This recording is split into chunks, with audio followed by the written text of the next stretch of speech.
G'day guys, Adam and Nettie here, Hi. Silhouette Park Farm. Now we've recently received a few questions through our YouTube channel of people from overseas, from the US and other countries that are planning trips to come to Australia, and they have asked for any tips on travelling to Australia. Come visit us. So Nettie has no idea what we're doing right now. I've just drawn her in and we're going to go in there and we're going to throw some tips at you on what you should do and shouldn't do if you're coming to Australia. First up, Australia is big. Real big. So you might see it on a map and you think, I'm just going to go from here to there really quickly. But Australia is huge. It's roughly the same size as the main part of America. It's incredible. So we're a total of 8 states and territories. We've got Western Australia, South Australia, Queensland, where we are, New South Wales and Victoria and Tasmania. Yep. And we also have the Northern Territory and the Australian Capital Territory. Yes. It's a huge place. Basically, we have 2 sections. We cut Australia into 2 sections, don't we? What is it? The East Coast? And the everything rest. else. So basically the East Coast is where the majority of people live in Australia. Yep. So you've got the Great Barrier Reef. It's where the Sydney Harbour Bridge is. You can go all the way down to Melbourne. Sounds weird. Well, the Sydney Harbour Bridge is not at the Great Barrier Reef. No, that's what I thought you just It's said. in Sydney. It's in Sydney. But it's all on the East Coast. There you go. That makes sense. So just so you're not confused by that, Australia is really big. How long would it take us to, say, go to the Great Barrier Reef? I have literally no idea. 2 days. Day and a half. That's it. We could travel for 2 days and still be in our same state. You can just, that's the thing. That's what I find funny. I think you've driven for 3 days in one direction and not left Queensland. Absolutely, I have. So it's interesting. We can travel for 3 days in the same state, and some people can travel for 3 days and they've gone through 3 countries. I don't know. It's sort of it's incredible, but it's quite large. Next, it's so important to do your research before you head over here. That's right. A big part of coming to Australia is we have very, very strict quarantine laws in Australia. If you're coming to this country, please declare any foods, anything of timber, animal products, just anything declare like that. Everything that declare you've got. everything that you have, just to keep yourself out of trouble with all the quarantine laws. Absolutely. A huge reason for that is, you may have heard in the last couple of years, Mr. Depp got in trouble. Johnny Depp got in trouble for bringing his dogs over here. Absolutely. Australia's free of the rabies virus, and we have a very, very strict policy on animals coming to Australia. All products being bought in. If people come in with one single bug, it can wipe out an entire crop. So an entire industry. We don't have foot and mouth disease here. We don't have the rabies virus. We don't have a whole heap of different stuff that you guys have in different countries. So that is why our Australian quarantine rules are so strict, and it's amazing for us and amazing for you if you want to come here. So stick to the rules. Yes. Yep. And when we say that, we're talking about getting licenses, anything like that, to go to different places. Permits to go places like Fraser Island. Kagari, sorry, that's right. It's recently changed its name to the Aboriginal name. Yes. And it's you need permits to go across there. You need to be able to make sure that you've got the beach driving permits, permits to stay in national parks, fishing licenses in different states. Each state has its own rules, and you need to be able to make sure that you're covered for any of the activities that you might be doing. So you absolutely have to do your research depending on what you want to do and where you want to go.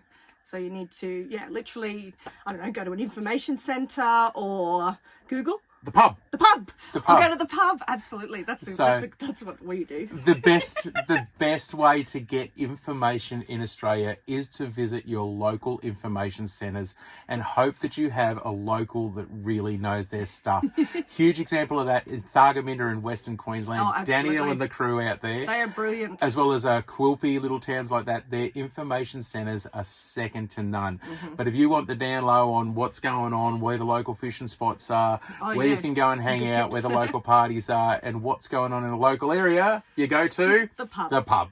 Absolutely. And you hope you're going to meet up with some of the, the older townsfolk who've been around forever, and they'll send you off on little tips and little trips and little walks. And you'll end up going to some of the most crazy and wild places you have ever seen in your life. You would have not been able to go and see them had you not asked a local, because even we've over the years we've been able to still now even places that if we've got kids, so we can take the kids off to little areas that they would have never had the chance to see had we not spoken to a local as well. So it's been definitely go to your pub and have beer too. An important thing to do is to allow yourself plenty of time to get out and see whatever you want to do, and allow for travel time as well. Like, make sure you give yourself that extra bit of time if you do have some random turn-offs and stops and things like that. Yeah. Like we said at the start, Australia is huge. It is a big, big place. Something like this on the map might take you 4 hours. Maps are not, they might be to scale, but you don't know what scale they are. If you live somewhere in Europe and you think, okay, this is my country, and we travel across that, it might fit in, I think England fits into Victoria. It's a huge place to travel. Make sure that you have heaps of time. Yeah. Make sure that you do your research before you leave on different places. Can't say that enough. Research. And make sure that you allow yourself time to have stops on the way. Recommendation in Australia is every 2 hours travel to stop and give yourself a break, because it is a big place, and fatigue is a big problem in Australia while you're traveling. Yeah, because sometimes you're traveling along for 2 hours and you see nothing. Exactly. You can travel in one direction for hours on end and not see another vehicle. Yeah, so fatigue is a bad thing. So you need to be able to stop and smell the roses. Revive, survive. Or the wattle, wherever you happen to be, the GIDGEE. Smell the GIDGEE. Smell the GIDGEE. And another tip, if you're driving through outback Queensland and you smell rotten eggs, it means it's recently rained and the GIDGEE's in flower. And the GIDGEE's in flower. That's what it smells like. That's why it was a bit of a joke. Don't stop and smell the GIDGEE. Now, one of the biggest ones people get asked in Australia about is the animals. And animal safety is a big thing here in Australia. Your chances of seeing a kangaroo are pretty high, but we don't ride them to school. No. Okay. There's a couple just out here in the paddock. So there's literally a couple just outside at the moment. Normal for us. So we literally see them every day. Yeah. Your chance of seeing a koala is a little bit harder, so you may have to book into stuff. Yeah. And do all of that along the way. Make sure you pre-book though, because a lot of times things book out, like touristy things book out very quickly. Things like the koala sanctuaries, Australia Zoo. Lone Pine, they still do the koalas? Yeah. There's all different ones do different koala experiences and different Australian animal experiences. So you can go and do that safely in a safe environment without going out into the bush and risking it. So another one for animals in Australia, which you hear all the time, are the snakes and spiders. Yeah. Now, we personally, we have about 4 or 5 different snake kits here. A snake kit comprises of a compression bandage and a few other little safety items, and learning how to use them properly. Yeah, having an important. instruction kit with them is very important, so that people aren't panicked at the time, and make sure that they are doing the right thing in that situation. Yes. It depends on where you're going in Australia as well. We said with Kagari before, the dingoes. Yeah. Don't go near the dingoes. Don't feed them. They are a wild dog, and they look friendly. Yep. A super friendly looking dog, and they look like they're playing with you. Yeah. No. But if you're an 80s child, you'll know what I'm talking about. Yep. Say no more. We don't want to go into that. But yeah, don't mess with dingoes. Plain and simple. Yeah. What else do you want to cover there with the stuff? So we got lizards and big lizards. Goannas. Goannas are huge. Goannas are massive. Like I remember seeing one many years ago, and I don't know, I'd been unwell and I screamed out, "Oh my gosh, there is a dinosaur in our paddock!" And and at the time everyone thought it was hilarious, and they had to explain to me it was actually a goanna, and it literally looked like a dinosaur, and I thought, oh my gosh, I'd never seen one that big. So they are huge. They're quite big, and they will run up your leg. They think you're a tree if you stand still long enough. And we do have funnel web spiders, things like that as well. Taipan snakes, which are extremely poisonous. The inland taipan, or the fierce snake, the most venomous snake on earth, is an Australian snake as well. We're meant to be welcoming people into Australia, not scaring them. But the thing is to not be scared of these animals. Absolutely. They are here all the time. We live with them. We don't think about them every day. It's just one of those things. You rarely see them. That's it. And the thing is with snakes especially is if you don't approach them or like cause any issues, they're generally just going to go off. They're not looking to attack you. They just want to go about their merry way. So unless you confront them... Unless it's a coastal taipan, they're angry. Yeah, if you prod them. they get nasty. Don't prod them, don't provoke them, don't do anything. Just let them bear their way. Snakes are a protected animal over here in Australia. Yep. So just ignore them. Like, just stop. And of course, we also have the big reptiles as well. Nettie's personal favourite. I was about to say, yeah. The old crocodile. Crocodiles. Saltwater crocodile. Nettie is not a fan of crocodiles. No. I'm not that really worried by them, but all the rest I wouldn't, I don't know. I think it's like one of those things that it's an unknown. So you just have to be prepared, understand. And when we say unknown, you never know where they're going. That's it. You can't see them until they suddenly They are pop out. sneaky. They're stealth. I'd rather jump in the water with a shark. Which I've done quite a few times. But like crocodiles are scary in the water. And they're aggressive too. So super sneaky. So if you are planning on travelling into areas that are known for crocodiles, make sure you take heed of the signs. If they say warning crocodiles, listen to it. Don't go swimming in that water because they will eat you and they won't care. Crocodile doesn't care what colour you are, religion you are. It doesn't care if you're anything. It doesn't matter what animal you are. It doesn't matter if you're an alien from Mars. A crocodile will try to eat you. Yeah. That's if you are camping, travelling through those areas or anything like that, please don't put your swag, a sleeping bag or whatever, on the water's edge of a crocodile-infested area. Just saying. Nettie's tip is for people to get a rooftop camper. We're actually sitting in our caravan recording this at the moment. Yes. Our caravans and things like that this make is it a where lot I would safer. be, and I'd be terrified that a crocodile was going to turn up at the door. So yeah. I mean, not here. We're at home, but we don't have crocodiles, here. But they are a regular thing in Australia. If you live in North Queensland or the Northern Territory or Northern Western Australia, they're a normal thing to have around there. Just got to show them the respect they deserve, like all of the Australian animals. That's literally it. Respect them all. That's it. Understand, respect. Just understand that if you come to Australia, you're not the top of the food chain.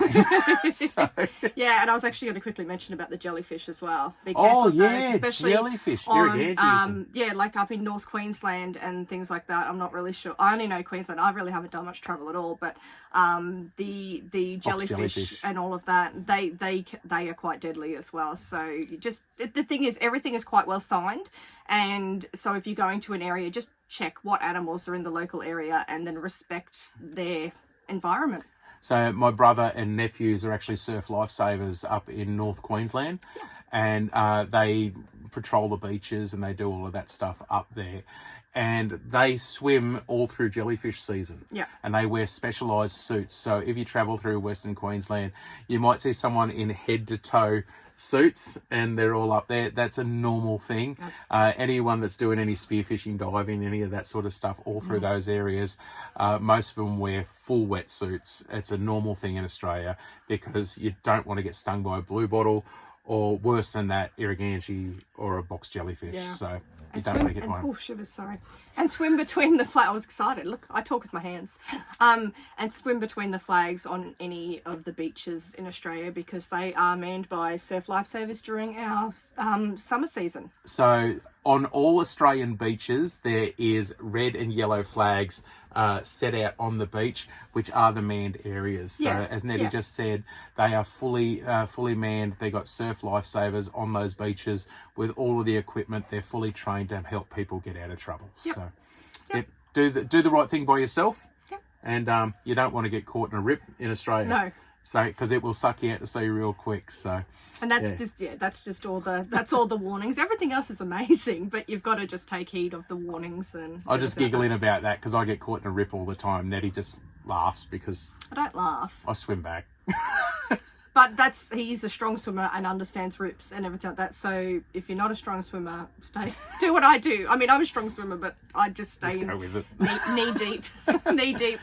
People freak out. And that's where they get into trouble. So so just make sure that you stay safe around the animals and all that sort of stuff here in Australia. That is the biggest part.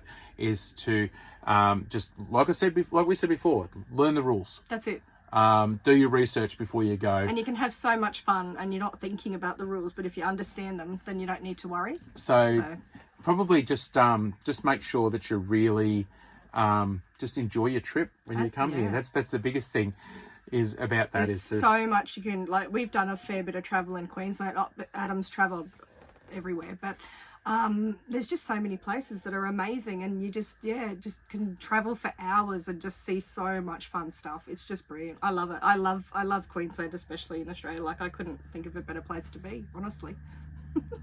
Now, if you're travelling on the east coast of Australia, chances are you'll be able to get everything that you need and want, possibly think of. You'll be able to get that on the east coast of Australia.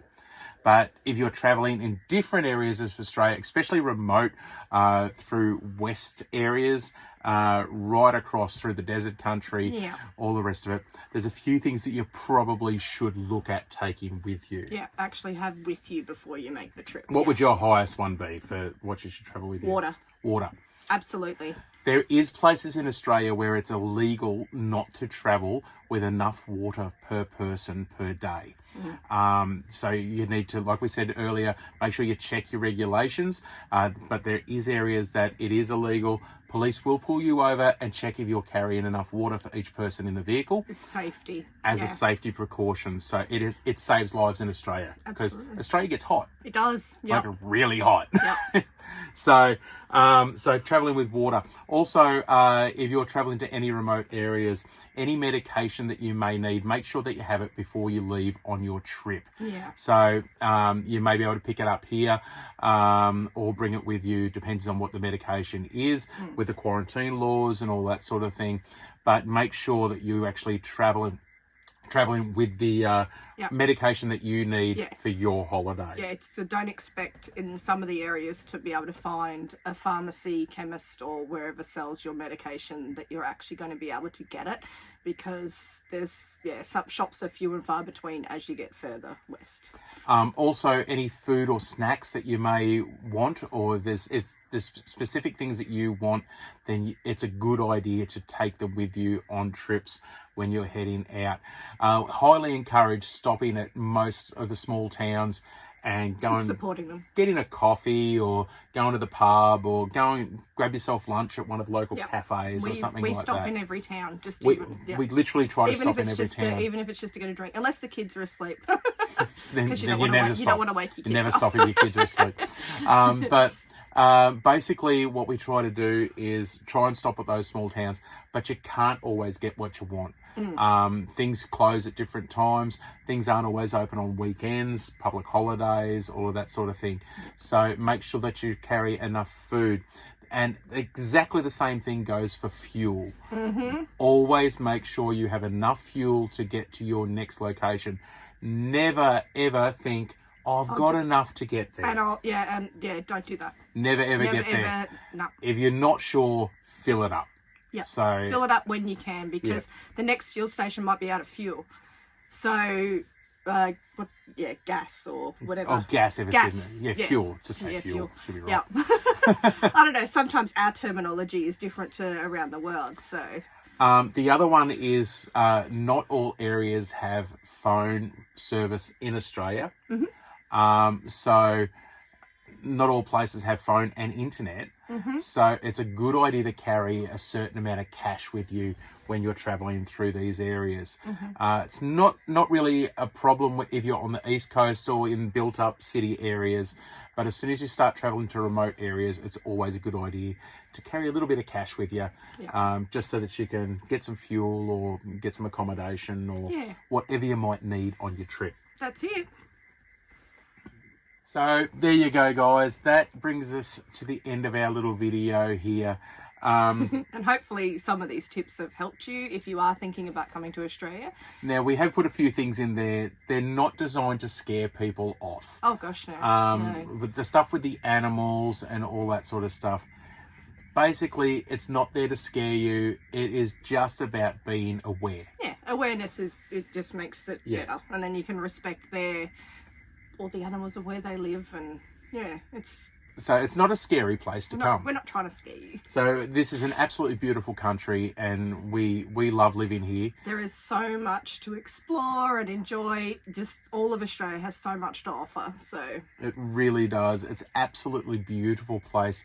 Some of the things you'll get to see, you'll be driving down some random highway in the middle of nowhere, and then suddenly you'll find yourself on top of a giant bluff overlooking the outback Queensland and the Channel beautiful. Country, and be absolutely blow your mind. Yeah. How amazing it is. So there you go, guys. Hope you enjoyed that, and hope that helps a few people out. And anything else you want to say? Come to Australia. That says and it all. enjoy it, and take your time and make sure you take enough time off that you can explore all different places, because it's beautiful. There you go, guys. So we'll see us all in the next one. Thank you very much. Please like, please subscribe, do all of that crazy stuff if you want to. If you don't want to, then don't. But thanks for supporting us, and we'll see us all in the next one. Thank you.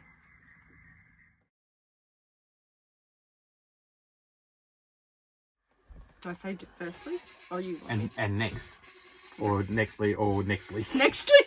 Go on. Nextly, we're going to learn English. Yeah. And next we ask, but blah blah blah blah Blah blah blah blah blah. Okay. Now, if you're travelling on the East Coast, why is there a big thing on my eye there? What is it? Shadow, is it? Must be. Okay. Is it my head? No, that's from here. No, it's not. It's from up there. Safety dance. Safety dance. Safety dance. Make sure you're wearing pants. If you're travelling on the East Coast of Australia, you'll... Why are you like... I'm trying not to laugh. I'm normal.